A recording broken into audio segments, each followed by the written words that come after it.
So, Brian, in the last episode, you talked about how failing to plan is planning to fail when it comes to enterprise sales negotiation. We talked about how the tips and tricks like sales or negotiation training doesn't work. It's only putting like band-aids on a massive problem of not planning for how to close this deal. So now that we've covered what's not working, tell me a little bit about what is working. Like, what does it look like to build a plan that closes a deal? I'm excited to do that. Actually, it was very frustrating to talk about what's broken without saying, "Wait, we have a better solution." I want to share that. So it might help. As I mentioned on the first our first session, I was a VP of sales, was a negotiation consultant and trainer, worked in 47 countries, partnered with a Harvard professor. I had been doing this for years and years. Thought I was pretty darn good at this, right? And we ran a research project in 19 countries for 2 years, and it was focused on a lot relating to negotiation. We had a couple what I thought were throwaway questions in there about buyer tactics, and we had long since published our research. And just on a whim, about 7 or 8 years ago, I had one of my teammates here, who's a data analyst, on a whim said, "Can you go back in, take a look at all those buyer tactics, and see if there's anything you can learn from that?" And she came back to me and said, a few weeks later, and imagine, by the way, Dan, thousands and thousands and thousands of really mean things that buyers said to sellers all over the world in all these different industries for 2 years. So I don't know what the heck I was expecting, but I wasn't expecting this. She came back and said, okay, about 50% sits over here and about 47% sits over here. And even we may not be great at math, but you just told me that 97% of what buyers said to sellers all over the world in all these different industries and all these different languages falls into two categories. And she said yes. And I made the huge mistake to a data analyst of saying, okay, you must have done that coding wrong. I went back and recoded it, sent it off to my partner at Harvard. And it turns out she was right, that 97% of what buyers say to sellers in a negotiation is completely, we can anticipate it almost at a perfection level. And it's only going to fall into two categories. Now, the words are all going to be different. But if you think about the way politicians are trained, they're not trained to respond to every single question.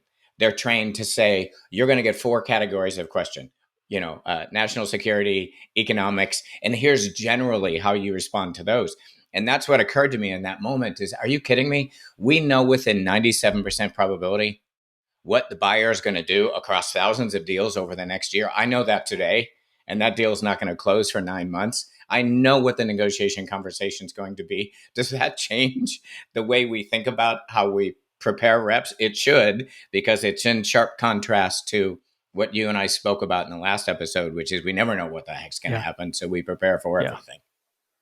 So if we can know ahead of time, we can plan accordingly. But now you got me like leaning in. I'm like, but Brian, what are the two questions? What are they going to ask? Well, yeah, it's not so much about what they're going to ask. It's what they're going to do is they are going to, and so, anybody who might be hearing this, think about deals you've been in or deals where you've coached other people, your team. The buyer is going to refer to his or her alternative. And then they're going to put pressure on you to give stuff away. This is the core problem with negotiation. And again, all the words are going to be different. But is that the two things? Yeah, that's the two categories that the tactics follow. Is they're going to refer to their alternative. That's the 50% and the 47%. Yeah. So they're going to refer to the alternative. They're going to ask for you to give stuff away. And right? if I referring to the alternative, let's double click on that. I'm going to try to commoditize you. Right? To say you're the same or you're not as good. And if I can do that, then the only reason for me to buy from you is because you're going to give some stuff away. You're going to make contract terms easier. You're going to make pricing better. You're going to throw some free services at it. If you're a commodity, or at least you don't have as much value as you think you have, then you're going to win my business by giving stuff away. In fact, the most common tactic globally, and this should sound familiar, is I can get the same thing from your competitor cheaper. So refer to the alternative, commoditize you a little bit, and then put pressure on you to give stuff away. If I was at a cocktail party or in an elevator with you and you were to say to me, what's the single most important part about negotiation? It's counteracting the same thing early. right? Anticipating that we need to change that conversation, because if it is the same thing, the only way we win is by giving stuff away. The single most important piece is getting ready for same thing or some version thereof. And if we then have a value premium, then we can get value pricing or value terms. But until we solve for that, we watch a lot of reps and a lot of deal pursuit teams that are told something like that from the customer, and they immediately jump to the commercial terms. Like, oh, do we have to meet that? Do we have to do that thing they're putting on us? And how does that fall within our budget? And they miss that first piece about we need to answer same thing first, right? So yeah, we coached on $1 billion of renewals for a software company, and the most common tactic from their buyer was, I will do nothing. Right, the alternative isn't always a named competitor. I will not re-up with you. In fact, our customer called that going dark. Our customers will go dark on us unless we give them this thing, and they would go after right away. Well, should we give them this thing? Should we? And we had to back up and say, what does going dark really look like for this customer? And then for the next customer, it's not always the same. And how painful is it or isn't it to go dark?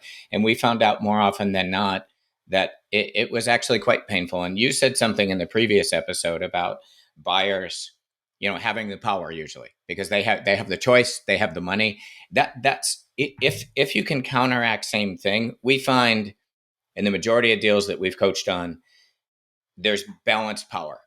Guess what? The buyer needs you as well. But most of us go into deals thinking that the buyer has more power because we have the same thing or something less than somebody else. And if we can counter that, it shifts the power base in the deal. That's another area. If you look at old school negotiation, it's tips and tricks to increase your power. The only thing that matters in power is how well you line up to their business needs, given their alternative, whatever that alternative is. I'll throw one more fact at you. We've done $12 billion in win-loss analysis. And the gentleman who leads that practice said to me, winners win when they show customers how they meet their needs at higher confidence and lower risk than the alternative. Customers will pay for that. But we have to know, why us at higher confidence and lower risk than the alternative. So yeah, it's simple. There's a book entitled Life is Simple, It's Just Not Easy. And so what I would tell you is this predictable approach to negotiation is quite simple. This is what buyers will do. They'll try to commoditize you and then put pressure on you to give stuff away. That's the simple part. The not easy part is getting under, all right, why us? How are we different? What are the specific areas that they're going to miss out on by going somewhere else? Man, you talking about this makes me think back to the times where I've been a buyer.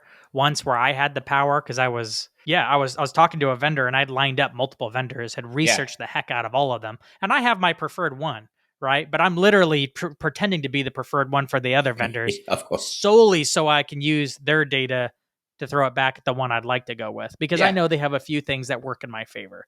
They have a better product or a certain way of certain kind of thing that they do that I know is something I want for my company.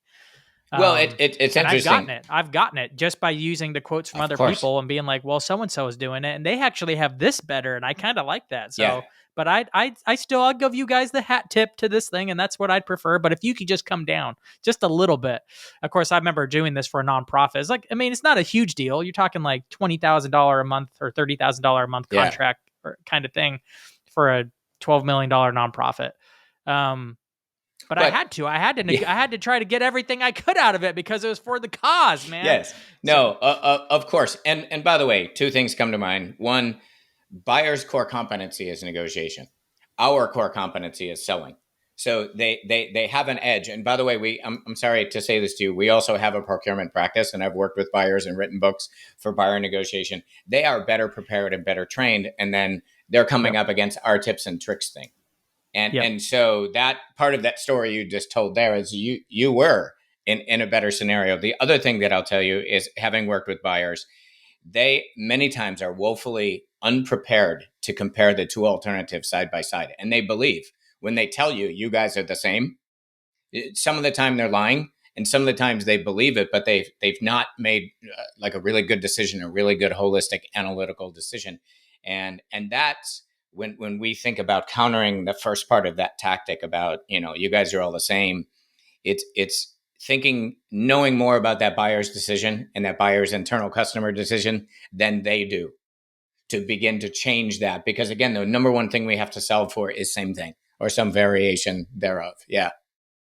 Yeah. And I can certainly think of times where I was the buyer and I was coming up against some software that I knew I could only get it from one vendor and they charged a lot. Yeah. And they knew it, but I did my research to try to do my best to get them. No. They knew I didn't have it. I tried to commoditize them. It didn't work because they knew they had the goods. And I ended up paying full price. I couldn't discount them. I couldn't get them to come down because we both knew they were the only option. Yes. for what I was looking for. Well, that's the biggest frustration for the buyers who we work with is single source, right? I only have one place I can get this from. But when, back to this buyers kind of misdiagnosing that idea that you're all the same. We're coaching an airline who is buying software to automate their plant floor. And so we had the floor, plant ops manager and the procurement group and everybody else in the room. And we were brainstorming what's the most important thing in this deal. And the procurement professional said price. And the plant manager, she jumped up out of her chair and said, I don't care how cheap you get it. If it doesn't automate my plant floor and I don't know where my parts are and I don't know where my people are, you overpaid for it. Right. So that's an example of they may say that and they may actually believe it. And then it will end up working with us. We have to know that better than they do because they do make mistakes for sure. So the two things that we know that buyers are going to do is they're going to try to commoditize you by comparing you to your competitors. And then they're going to try to get things from you, which is either bringing the price down or getting more value adds at the top. Yes. Those are the two things they're going to do. Yeah. And I would add, it's not just competitor. It's do nothing. It's I will build it myself. If you're selling steel, it's an alternative material like concrete. So it's whatever that alternative is. But yes, they're going to refer to that alternative and then they're going to use that leverage to get stuff from you. And you're saying that because we know that those two things are going to happen, we can build a plan and work accordingly to win more deals.